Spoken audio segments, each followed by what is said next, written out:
Very, very good. Hey, I'm Alex. I grew up right here in Chula Vista, just south of San Diego. Ever since I was a kid, food has been a way of exploring the world. New flavors, hidden spots, and those family-owned places that don't always get the spotlight. Food was more than just something we ate. It was family, culture, and connection. That's why my sister Cassie and I started Bite Club, a series dedicated to shining a light on the restaurants that deserve more recognition. We're not critics, we're not here to rate or review, we're here to share the story behind the dishes and the people who make them. And one of those spots is right here in the historic National City. National City, one of the original cities in San Diego. It was also home for a lot of my childhood, where a Friday night consisted of a trip to the video store and a fast food run. It's one of those places where history doesn't announce itself. You have to slow down to notice it.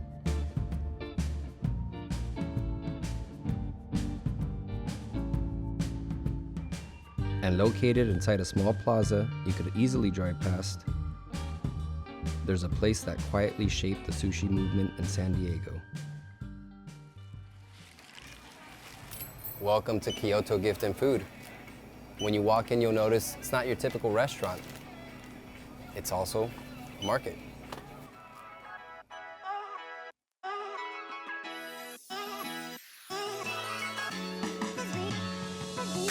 I saw you guys have those little muffins, or the little like pastries. Imported goods, ingredients, treats. Things you won't find just anywhere.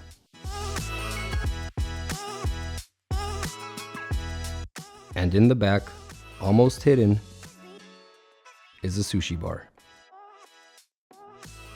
4 to 6 seats at a time. No spectacle, just craft.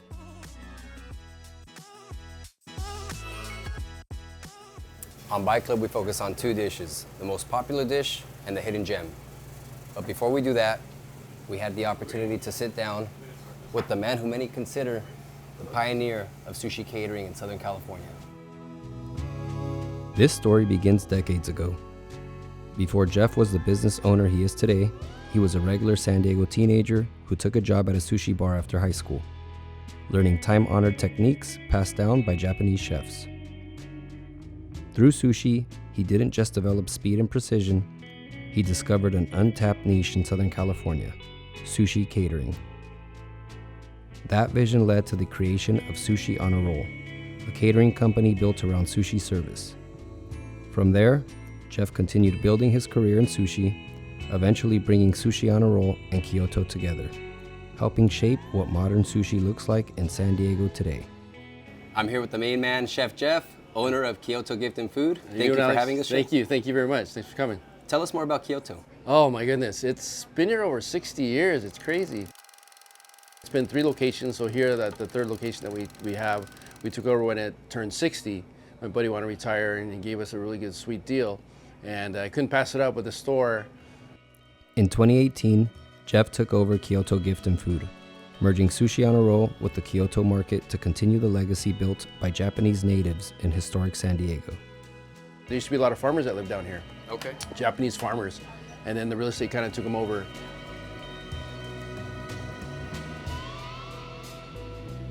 Pushed their farms out, pushed them out. They still live in the area, but they support the store. And now you get the great grandkids that come in here. Oh, wow. And these elders are like 93 years old, and they're strong. They don't, no walker, no cane or anything. They come in here at 90 years old, and yeah, support the store, definitely. What inspired you to do sushi? I kind of came to me, really, right out of high school. 3 years after high school, a buddy of mine was a manager of a restaurant, sushi bar. And he hired his brother, hired his next door neighbor who became my partner eventually, and then hired me third. And he said, well, bring your friends in, we'll hire them. And so 8 of us from high school do sushi around town. But I thought, a lot of us thought, 18, 19 years old, that you'd work there for 2 weeks, work the summer, and then, find a job somewhere. But here I am almost 40 years later.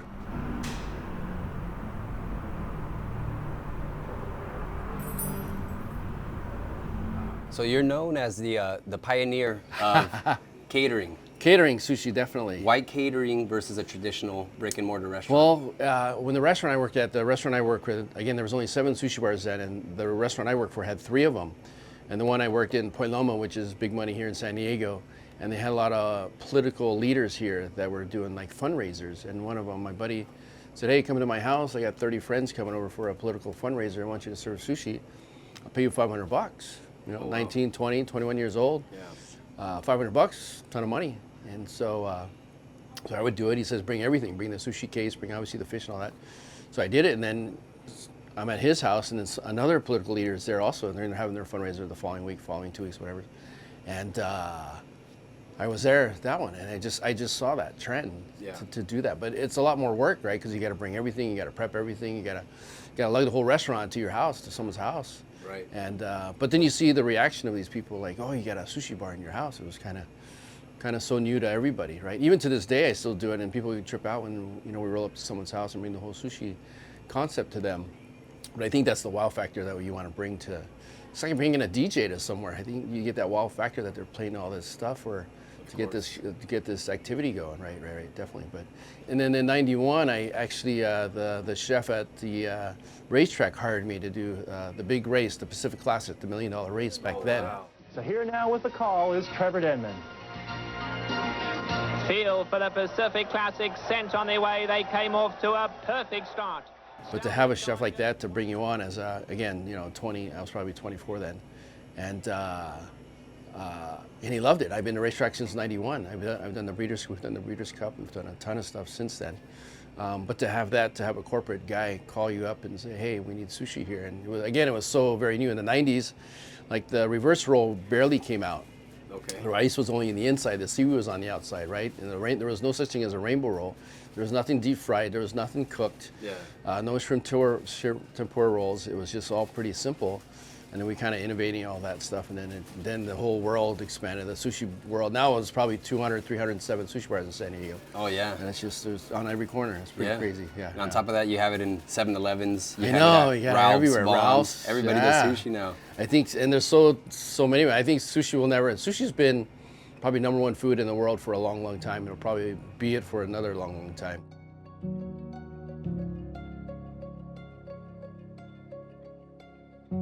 We know that you helped a lot of restaurants here in San Diego get their start by being a mentor, by kind of showing them the ropes when it comes to the Americanized sushi. Right. You've also done work in Hollywood. Can you expand a little bit more on that? Yeah.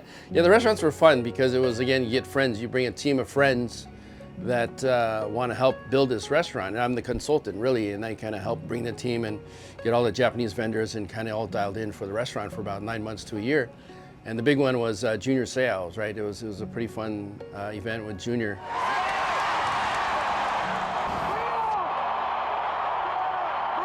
From that, we went to East Street Alley. We opened an 18,000 square foot club, like 7 of us, Oh, wow. 7 of us friends in our 20s, in multi-million-dollar spot, just killing it. Yeah. And we just everywhere. It's hard to, even these executive chefs, they don't know where to order sushi products from, right? They don't know that. They don't even know how to make the sushi rice, right? So that's where we come in as sushi guys, that we were able to go in these kitchens and just blow them away with what we got, right? And it's so popular. We just did one for 400 people. We did like 400 plus rolls in 1 hour and 20 minutes. It was all gone. These people. There's the line. We have the longest line, no matter what we got. It's everybody wants it, and these people are from out of town, definitely, and they come to California and San Diego, and they want the sushi. And it's amazing. It's amazing. Let's talk about that efficiency, because that efficiency, I mean, in any industry is key. But especially in the sushi industry. Yeah, and it's definitely key because we've done we did an event for 16,000 people for Qualcomm's 25th anniversary. We did 43,000 pieces with 29 sushi chefs, right? And that was just a whirlwind, and you just kind of break it up that each person would have to make around 1,200 pieces, so it made it a little bit easier attainable at that point. But when we have the 5 of us here, and one, it's the rice, right? You got to be able to cook the rice. You can't shortcut the rice. So that takes time. So if you have 10 people, then the rice is still cooking. And we have this machine that can cool our rice in 7 minutes. So traditionally it takes about an hour to cool rice. At 50 cups with a gas cooker is what we had. And with this machine, it cools it in 7 minutes. And that's how we're able to pull 29 sushi chefs to kind of keep up with all of them, right? When I tell my crew is, our product's got to be chef's product, because you, the guests, think that the chef's team made it, right? The hotel made it, or whoever's there. So he'll get most of the credit, which I'm cool with. I just have him just keep buying product from us, right? But because they think they do it, right? We just kind of serve it, and we get so many compliments of how good our sushi is, because it is the rice. Yeah. The actual definition of sushi is rice. So your rice is even more important than your protein, right? Totally. So if the rice is off, and you put this really nice piece of bluefin in, then you just kind of wasted everything. Right, for sure. And in the 33 years that you've been doing this, what can you say has been the most impactful, or what's one of the best experiences that you've had? Oh man, great question. Well, I think it's just a lot of friends that's in the sport industry, in the fishing sport industry. It's amazing on how what we do, so simple for us, but it wows them, and they've seen it all, right? And a lot of these world travelers that hire us, right? We go to these really nice houses. You put out just the basic stuff, and they're just wow, you know. And I think that's what it is you just, even if it's a little kid that says you got the best California roll, that's what keeps us going. What does it mean to you to pass this legacy on to the next generation? Oh man, it's a hard one. But it's just because of Austin. It's taking it to a whole different level. Chef Austin, a prodigy in the kitchen, always exploring new flavors. But around here, he's also known as Jeff's nephew. And not to even ask him to work. He wanted to work. He's just killing it. But just to see the art, it's all about the art. It's all about the flavors. And for him to take it to his own little world, to grow, and something so small. I mean, people come in the store and they see a sushi bar. That doesn't make sense, right? But you come here on Tuesday and Thursday, and he's doing omakase for lunch. It's unheard of. It's unheard of. But to see him grow so fast, it's just hard. Been doing this for a long time, and didn't know where the legacy would go, honestly. And he stepped in, and there it is. There it is. The legacy, I definitely will say, it's a testament to what you've created, what you've started, and just being the person that you are.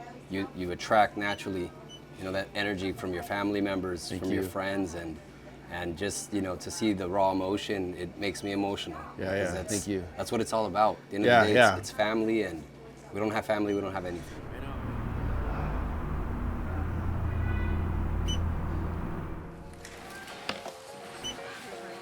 Thank you for inviting us into Kyoto. Yes. This is an awesome place. Thank you very much. I really appreciate you. Thank you. You're welcome. Thank you for everything. Before we dig in, we'll sit down with Chef Austin, who will walk us through the most popular dish and the hidden gem. Chef, tell us about the popular dish that you serve here and how it's prepped. So the most popular dish that we serve here at Kyoto Gift Food is our poke bowl.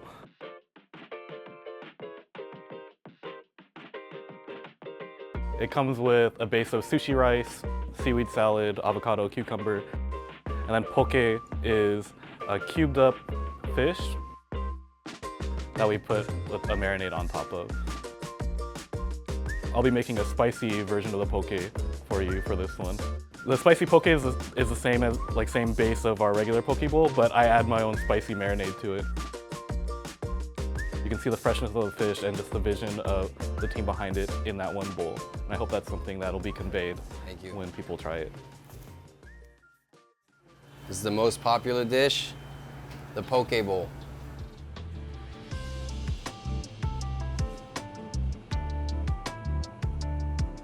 Just the right amount of heat, very good. The rice is phenomenal.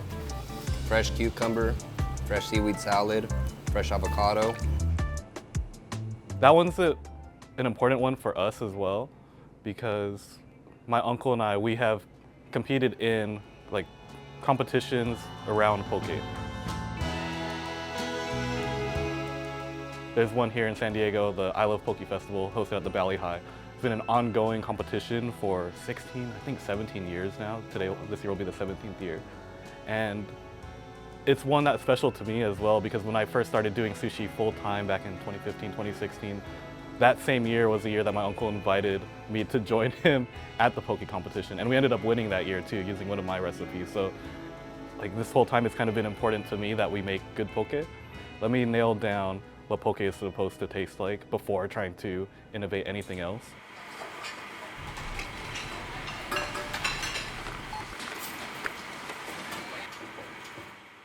What would you say is the hidden gem on the menu?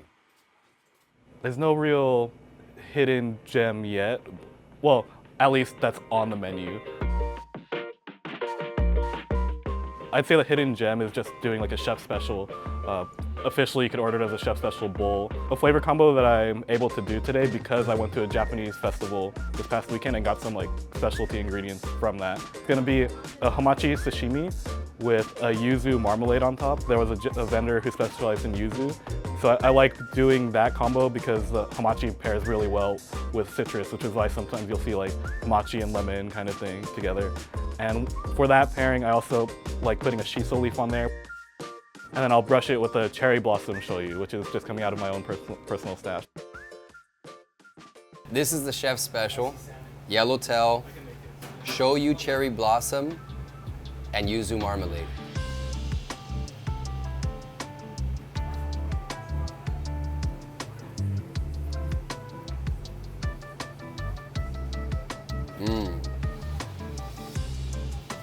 You get that sweetness and then the tart with the lemon. Really good, very fresh. We're gonna start offering it to people so they can just order it if they like. Nice. So chef special bowl, chef special roll. Chef special bowl, chef special roll. And like Austin said, you're in great hands. You have professional chefs here, been doing sushi for a lot of years. Always trust the chef's recommendation. Very, very good.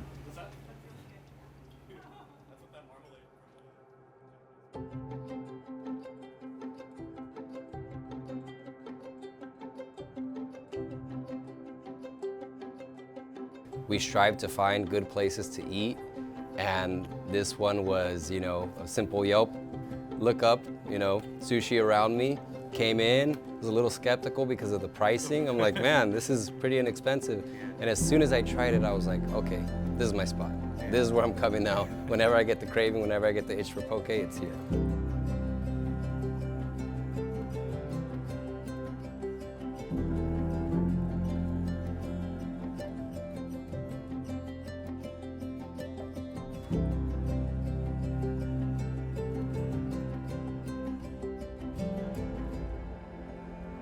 This place has fed generations. It's not loud, it doesn't ask for attention, it just keeps showing up. Kyoto and Sushi On A Roll have etched their way into San Diego history. What a privilege to get to experience it in our lifetime.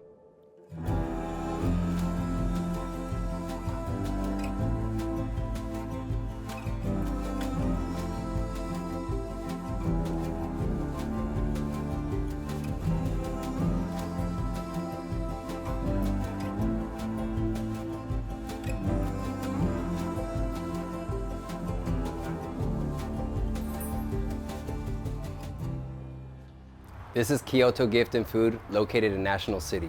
We hope you enjoyed this episode and the history told today.